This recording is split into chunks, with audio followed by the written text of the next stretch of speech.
Well, welcome back to the Forex Fortress on this very historical day, which is mired by all sorts of controversy. And what the hell are we looking at right now? Anyways, I really want to follow up on this morning's video, not just for Forex and Dixie as well, but also Bitcoin, as we have seen a lot happen in the last few hours that really does solidify an actual view on it in comparison to this morning's video, which I didn't really feel all that inclined either which way. There's kind of like contrary signals going on, which typically a signal that it's time to wait a little bit. But I do think that with the advent of the last few hours, there's a lot to be said. So with that in mind, we'll start off with Dixie to get the overall general bias. And what do we have right here? Yes, coming down to that 93.5 level that we spoke about on this morning's video. However, as long as that area does hold, and I kind of would assume that it will hold here, I would be looking at this as a greater reversal. We do have that typical 3 drives low, and I do look at this as likely a macro low, playing off the same areas that we spoke about in this morning's video as well. Just basically the monthly 200 exponential moving average, which is actually not going to be shown on this chart. But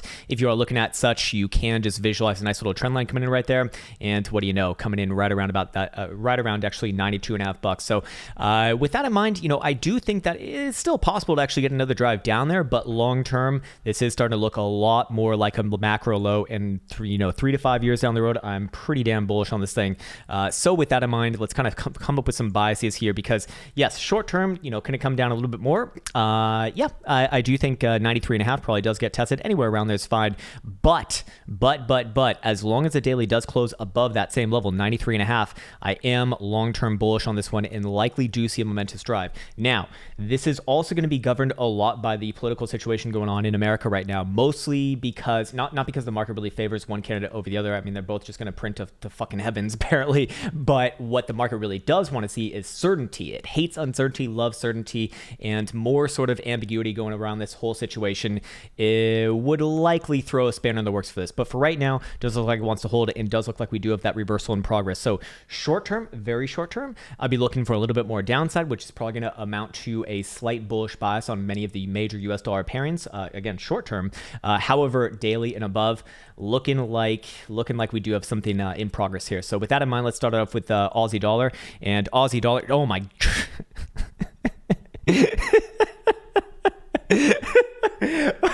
I mean, this is so fucking funny to me, man, that the American situation can just drastically influence pretty much everything that you see in the world. Again, I'm not trying to sound like a fucking ignorant American. I do understand that, it sounds very, very unappealing to hear someone say that, but we have it right here in front of our very faces.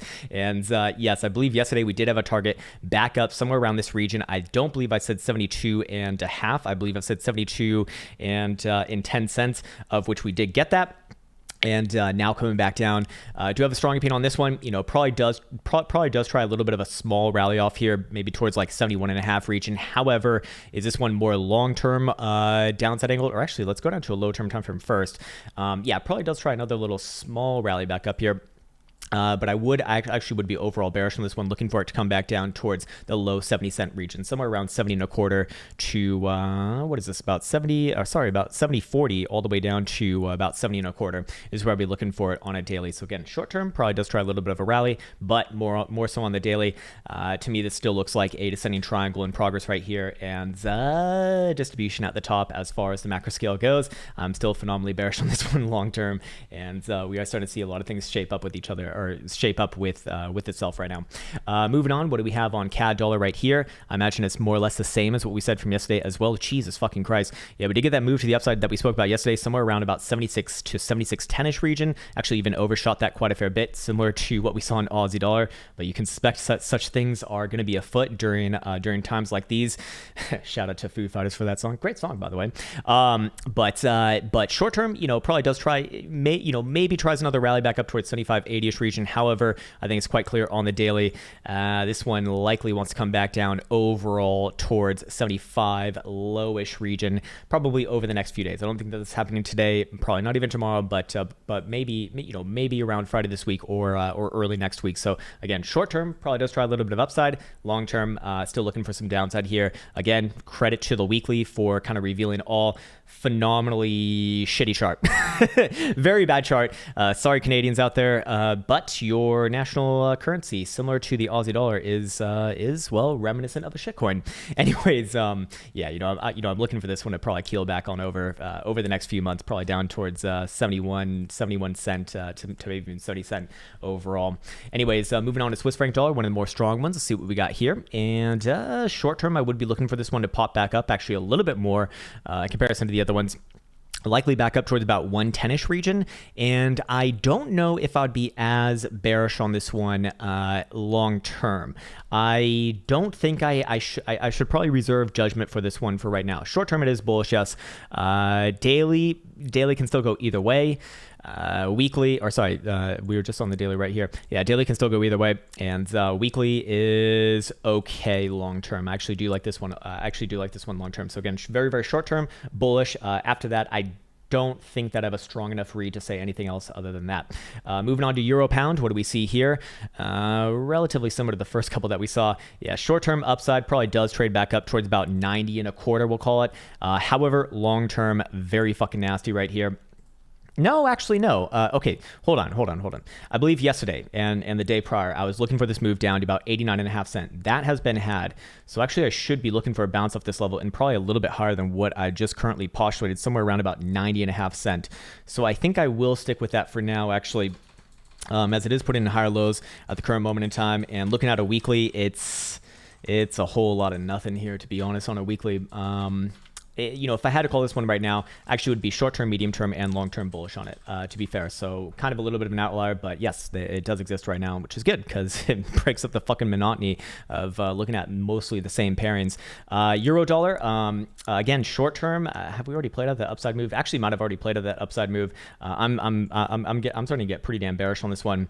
Looking at a daily. Yeah, clear rejection right there, and close on new lows as well. I'd start to look for the weekly trend to start to take over here. Maybe does play out another short-term rally, maybe back up to 117.5, but I don't feel like I don't feel that way. I would be looking for this one over the next few weeks to come back down, actually below 115-ish region. So again, extremely short-term. Let's see if there's anything obvious on like an hourly. Not really. If anything, it's actually a little more short-term bearish and medium and long-term bearish. So fair enough right there. I'd be overall downside angled on this one, especially as long as it's closing below the daily 21 as well. And right now we have a clear rejection below there. So, of course, want to see the closure, but I do think that this one likely bearish on just about all time frames here. What about pound yen? What do we see? Ooh, nice one. There you go. I don't believe I had a target to the upside for this one yesterday. Or actually, going back to Euro, no, we're already past that. This one daily bearish, obviously, but what about the 4 hour? Yeah, short term bearish as well. So short term and medium term bearish. What about the weekly? Phenomenally fucking bearish. Yeah, I would be looking for this one to come down. Looks like absolute dog shit. Could have another small rally back up to about 136 and third, maybe, yes. But I'd be looking for this one to come down overall. Moving on to pound dollar. What do we see here? Short term up, yes. Probably be looking for somewhere around about 130.30, 130 and a quarter to 130.30. And I believe yesterday, yes, we did have a target up to about 130 even. However, let's see if it aligns with the rest of them in the sense that I would be more or less bearish on them, or on the higher term timeframes. And I don't feel actually what we're seeing right here is not the exact same on the daily. On the weekly, yes, long term is very much bearish, but I actually don't have a strong opinion on the medium term timeframes. Short term timeframes. Like I said, maybe another small move to the upside, but I would be looking for rejection there and likely coming back down to yesterday's low at about 129 and a quarter. What about yen dollar? What do we see here? Another one of the more strong ones, especially over the long term. I still like this one. Long term bullish, daily bullish. Actually, really good reaction on the daily right there. And 4 hour, yep, bullish. So this one kind of bullish on all time frames here, or at least all the ones that I'm looking at right now. Just don't look at like the minute, But I would be looking for this one to pop back up, probably short term towards about 95, 80-ish region, and then we'll come back to it tomorrow and re-analysize it. Other than that, I think we've got just about everything. Let's go over to gold. Yes, there we go. And what's gold looking like? Gold's looking like a little bit of short term downside as well, I believe. I believe, I'm trying to think of where my target was yesterday. I probably was saying something right around about 1925-ish region. That did not happen. That's gonna be obviously wrong, as it does get rejected from 1915 right below it, $10 below there. Lower term time frames very obviously bearish here as well. However, I would be looking for a little bit of a slight upside pop first, maybe back up to test about 1900 even, or just right below it. But I would be looking for a rejection there and likely coming back down to about 1860 over the next few days, perhaps. And then let's go down to Bitcoin, and I really want to, solidify my thoughts here for the day, because this morning's video, I really didn't, we were seeing a lot of competing narratives, which is usually my signal to myself to just wait. And actually, just a few hours later, we do have something which I think is actually rather interesting here. So with the advent of the last few hours, Bitcoin did close a nice girthy red dildo actually below that 1377.50 pivot right here on a 4-hour. And while we are coming back up to kind of retest it right here, I would be looking for it to actually push a little bit lower down towards about 13,350 to 13,300 low, somewhere around the 0.5 fib. We do see momentum oscillators following through at the same time. 4-hour Stokes right here, looking a little bit tired, and also hitting this trend line coming in from the last couple highs, as you do see put it in from 20th of October to the more recent one at 31st of October. So that was this baby right here, this high right here, and then I believe this high right here as well, and then once again this high right here. So momentum is turning down. We have 3 drives now. We have 3 drives of bearish divergence. Credit to Caretaker on this one. Well, it's actually not giving me the third one right there, but it is 3. It is 3. I can count.